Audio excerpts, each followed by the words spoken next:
It's good to be back here in Copenhagen for these meetings as we look ahead and prepare for a particularly busy end of the year. Let me begin with an update on an economic outlook. Economic activity grew at faster pace than expected in the first half of the year, especially in the first quarter, as investment and exports exceeded expectations.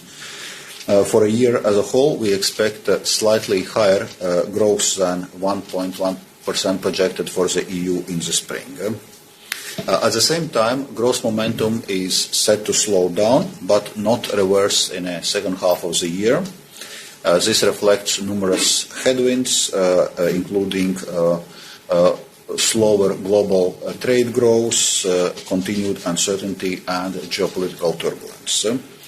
Hence, our growth outlook for the next year has become somewhat weaker than it was what we published in the spring forecast. But overall, the EU's economic foundations remain sound. Labour market in particular remains robust. We see wages going up and inflation going down. This is good news for households and should continue to support consumption. However, there are various risks to the outlook, so we cannot be complacent, and this underlines the urgency of taking decisive action to secure our prosperity and autonomy in the long term. This brings me to the next point. I very much welcome the ambitious Eurogroup work programme as presented by Pascal today and look forward working with the ministers to implement it. Let me briefly mention three elements from the Commission's perspective. First, on coordinated fiscal and economic policy, safeguarding fiscal sustainability and simultaneously ensuring adequate spending for key priorities, especially security and defence, will remain a critical issue in the time ahead. The Commission will help Member States in making these difficult policy choices, including through a credible implementation of the new economic governance framework. Secondly, in view of recent economic developments, it has become even more important to discuss ways to enhance Euro's role as an international and digital currency. And I will return to today's discussion on a digital euro in a moment. More generally, however, we need to make progress on some long-standing work strands such as Savings and Investments Union and Banking Union. And finally, we need to work on enhancing Europe's competitiveness. As you know, competitiveness is a central focus of the European Commission. Guided by our competitiveness compass, we have already made progress in turning recommendations contained in the Draghi report into reality. But more is needed, and we need to work together to maximize impact. And in this case, once again, I welcome the focus the Eurogroup's work programme is putting on this. Turning now to digital euro. While we had seen slow but steady progress over the course of the last 2 years, there is now a growing urgency to reach political agreement and address remaining open issues.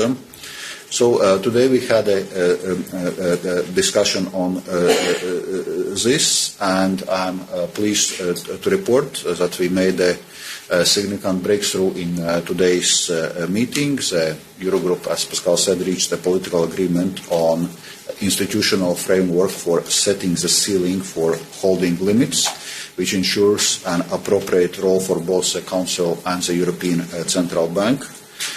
This agreement provides fresh momentum to efforts to reach a common approach in the Council by the end of the year.